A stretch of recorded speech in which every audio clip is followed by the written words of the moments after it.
کیا تم نہیں جاننا چاہتے کہ نبی صلی اللہ علیہ وسلم نے اپنی امت سے آخری بار کیا کہا؟ جی ہاں، نبی صلی اللہ علیہ وسلم کا وہ آخری خطبہ جو بس مسجدوں میں لٹکا رہ گیا، لیکن ہم میں سے کسی نے بھی انسانیت کے نام کا وہ آخری پیغام نہیں پڑھا، نہ اسے جانا نہ اسے سمجھا۔ یہ میسیج انہوں نے 10 ہجری میں میدان عرفات میں دیا تھا اور ان کے سامنے 1 لاکھ سے زیادہ صحابہ موجود تھے۔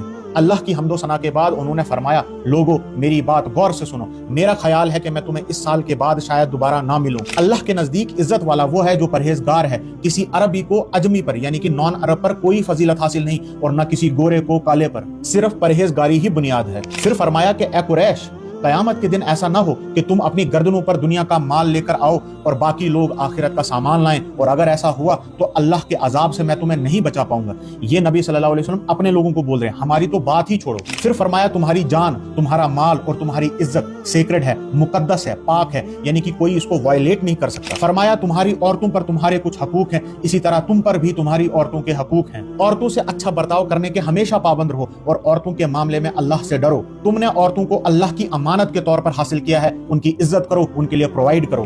اور پھر وہ بات فرمائی جو آج مسلمان اپنے منہ سے بول تک نہیں سکتا، بیان نہیں کر سکتا۔ فرمایا لوگو خوب اچھی طرح سمجھو، ہر مسلمان دوسرے مسلمان کا بھائی ہے اور سب مسلمان آپس میں ایک دوسرے کے بھائی ہیں۔ فرمایا خبردار، میرے بعد ایک دوسرے کی گردنیں نہ مارنا۔ مگر افسوس، آج فرقہ واریت کی لعنت کی وجہ سے ایک مسلمان دوسرے کو کافر کہتا ہے اور دونوں ایک دوسرے کی جان کے دشمن بنے بیٹھے ہیں۔ بہت افسوس ہوتا نبی صلی اللہ علیہ وسلم کو اپنی اس امت کا حال دیکھ کر کہ کیسے وہ فرقوں میں بٹ رہی ہے، وہ امت جن کے لیے نبی صلی اللہ علیہ وسلم نے طائف کے پتھر کھائے تھے۔ فرمایا اے لوگو، میرے بعد کوئی نبی نہیں اور تمہارے بعد کوئی امت نہیں، میں تمہارے بیچ میں 2 چیزیں چھوڑ کے جا رہا ہوں، اللہ کی کتاب اور میری سنت۔ اگر تم انہیں مضبوطی سے تھامو گے تو کبھی گمراہ نہیں ہوگے۔ خبردار، اپنے رب کی عبادت کرتے رہو، 5 وقت نماز پڑھو، رمضان کے روزے رکھو اور زکوٰۃ دو۔ فرمایا بہت جلد تم اپنے پروردگار سے ملو گے اور جو تمہارا حساب لے گا۔ اور اب دیکھو ہمارا حال، کیا ہم نے نبی صلی اللہ علیہ وسلم کی آخری باتوں کو چن چن کر وائلیٹ نہیں کیا، انہیں اگنور نہیں کیا؟ نہ ہم نے پرہیزگاری اختیار کی، نہ کسی دوسرے مسلمان کی جان اور عزت اور اس کے مال کی حفاظت کی، نہ عورتوں کے حقوق پورے کیے، نہ ہم نے نمازیں پڑھی، نہ قرآن کو پکڑا اور نہ حدیث کو، اور نہ ہی اپنے فرقے کے علاوہ کسی اور کو مسلمان جانا، اور بس